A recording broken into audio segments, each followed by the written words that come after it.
So the question is, how do we shift the Trump suit? That's the key to energy victory. Well, here's my one-point program for doing this. The United States Congress should pass a law requiring that all new cars sold, not made, sold in the United States be fully flex-fueled. Now, what is a flex-fuel car? Okay. Many of you know at least a little bit about this because they get advertised on TV sometimes. But flex-fuel cars have been around actually since 1986. But they realized it was a dead end because nobody but the California state government would ever buy a methanol car because there was no place to fill up. They realized if they wanted to actually get these cars out into the world at large, they'd have to also be able to run on gasoline. And here was the thing. They had to create a kind of car that could not just run on, say, a specific mixture of methanol and gasoline, like 60-40 or something predefined. They'd have to be able to run on any mixture of methanol and gasoline, because somebody might fill up on methanol in the morning and then run the car till it was 3/4 empty, and then fill up on gasoline, and now they're running on 25% methanol and 75 gasoline, and then go somewhere else, fill up on something, and the fuel would change all the time. And how do you design a car to use a fuel that you don't know what it is? This was a difficult technical problem, but they solved it, and thus the flex fuel car was born. The cause was picked up by the farm lobby, which saw that these cars could also run on ethanol quite easily, and so they had them recertified for ethanol, and now that's what they're certified for. But in fact, they can run on methanol as well, and that's very important, because methanol, you see, can be made not just from food grains like corn or from sugar. It can be made from any kind of biomass without exception. Crop residues, forestry residues, swamp plants, leaves that fall from trees in the fall. It can also be made from coal. It can be made from natural gas. It can be made from recycled urban trash. Okay, so the supply base for methanol is enormous.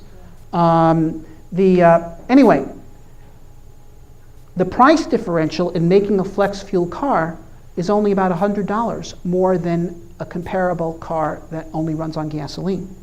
Okay, because the only difference is the programming of the electronic fuel injector and superior materials used in the fuel line. And because the price differential is so small, it is a realistic proposition to simply require that all cars have this capability, just like they all have to have seatbelts. Because in fact, the additional cost is less than the additional cost of seatbelts, let alone airbags. But if we had it the standard that to sell a car in the USA, it's got to give the consumer fuel choice. Within 3 years, we'd have 50 million cars on the road in the USA capable of running on alternate fuels. And here's the more important thing, hundreds of millions more worldwide. Because if we made it the law that to sell a car in the USA, it has to be fully flex-fueled, the foreign car makers would switch their lines over as well. The Japanese are not about to walk away from the American automobile market, neither are the Europeans. They'd switch their lines over to be flex-fueled. Okay? That's what they did in Brazil. That's what they would do here. The difference is that, unlike Brazil, where all the cars sold in Brazil virtually are made in Brazil, here we import cars, and we import a lot of cars, and therefore it's sufficiently compelling to get them to simply switch over the Toyota plants in Japan. So all the Toyotas sold here would be flex-fueled, and all the Toyotas sold in Japan would be flex-fueled, and all the Toyotas sold in India and Kenya would be flex-fueled, and Europe. So let's walk through it. What are the consequences of a flex-fuel mandate? Well, some people say to me, look, this isn't going to work. If you had a flex fuel standard, you would create a much bigger market for ethanol in the USA than American farmers could possibly grow to. Precisely. That's a very good thing. What that means is we can give the farmers here all the market they could possibly want and then drop our tariff barriers against Latin American ethanol. There are tariff barriers in place right now to keep Brazilian ethanol out of the USA. Okay? We could drop it, because there'd be a market big enough for everybody. Okay? Same thing with Europe vis-a-vis Africa, and Japan vis-a-vis South Asia. So you're talking about creating a huge advanced sector market for third world agricultural produce. Okay? Drop trade barriers. You're talking about shifting enormous amounts of money that is now going to the oil cartel to go to the world agricultural sector, with perhaps half of it going to the third world. So you're talking about creating an enormous engine for world development. Okay? Manufacturing countries would therefore get the third world markets for agricultural machinery and so forth. The oil cartel's vertical monopoly on the world's fuel supply would be broken. They would no longer be able to raise prices at will because they'd have a competitive price point that they had to address. Right now they don't. And the discussions in OPEC meetings are purely tactical in nature. How much can we get away with this year? Okay? And the proof is Brazil. Brazil, when the first oil shock hit in '73, they were hit very hard because they were 80% dependent on foreign oil, and they decided they had to do something about it. And by 1980, they developed ethanol cars and had ethanol pumps distributed at the filling stations, and the thing was ready to take off.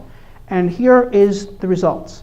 These graphs here start in 1980, in which year Brazil was 80% dependent on foreign oil. The United States, in blue, was 35% dependent on foreign oil. Okay, that's 1980. Today, as a result of us having no real policy, we are 60% dependent on foreign oil. Brazil, 0. And in fact, less than 0 because they're actually exporting ethanol to Japan right now. And this has saved them hundreds of billions of dollars, which is serious money anywhere, but it's very serious in a third world country like Brazil. And given them jobs, and it has also greatly improved the air quality in the major Brazilian cities because the ethanol causes less air pollution than burning gasoline or diesel fuel as well. All right, so what you can do about it, in addition to buying a box of books, okay, is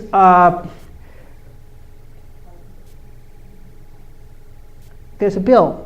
It's been introduced into the Senate and the House. It's called the Open Fuel Standards Act. And it would require half of all new cars sold in the US by 2012 to be flex-fueled, 80% by actually it's 2014 now. I would have preferred a faster schedule, but this is the one that the compromise turned out. But there it is. It's the bill. We need to get it passed. So contact your congressman, contact your senators. One of the senators from Arizona is in the news a lot. And tell them you want them to become co-sponsors of this bill. Both John McCain and Barack Obama on the campaign trail have said that they would support a flex fuel standard if they were elected president. Yet neither one of them is a co-sponsor of the Open Fuel Standards Bill, which otherwise includes people from both parties. They should become sponsors. Okay? Otherwise, they have to explain why they are supporting the interests of the oil cartel and denying Americans fuel choice instead of the interests of the country in having it. Okay? There's organizations that are involved. Okay? The one important one is the Set America Free Coalition. That's at setamericafree.org. Also, there's links to both them and others at my website, which is energyvictory.net.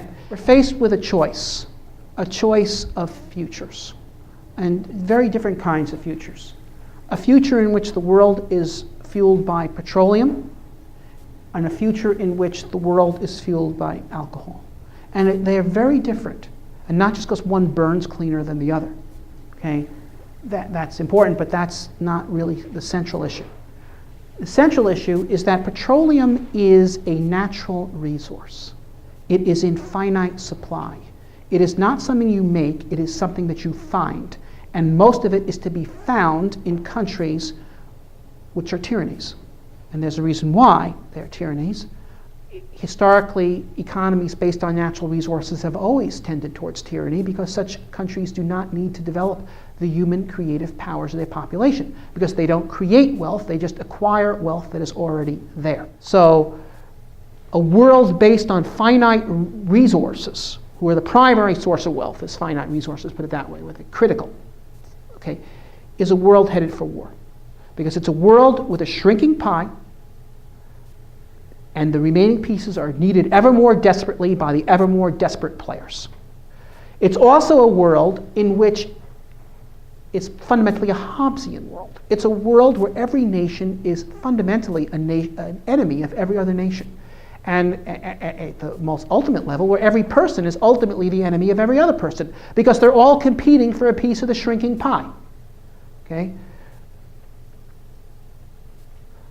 extra weight in the lifeboat. Throw them out.